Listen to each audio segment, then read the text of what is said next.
Karimba pulo Karimba pulo Jombar ki hewta hala Onari bedia Adunai golema Yulki ala kibira Sare aina ave Jangu be jangi nobe Kohon gantabe Karimba pulo Jombar ki hewta hala Onari bedia Adunai golema Minjabi golema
C'est quelqu'un qui sait ce qu'il fait, est aimé par ses parents, respecté par tout le monde, grâce à son excellent travail.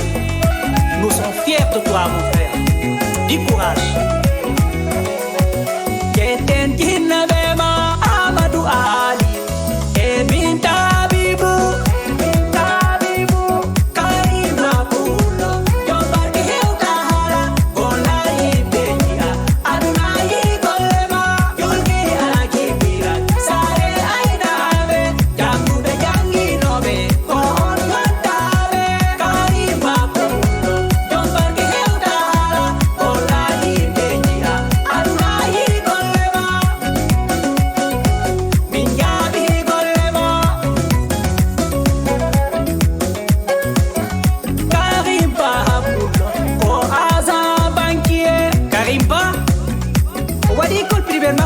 Julki, 2009, au dernier certificat de fin d'études. Il a poursuivi ses études à Barkeji. 2013, au dernier BFM. Au Imidon, 2016, au dernier bac, au lycée Al-Bourigaï. Au continue à l'université Cheikh Anta Diop. 2019, quand on a dernier licence Makofasek. En 2022, au dernier master économique à la FASEC. Actuellement 2026, on a master 2.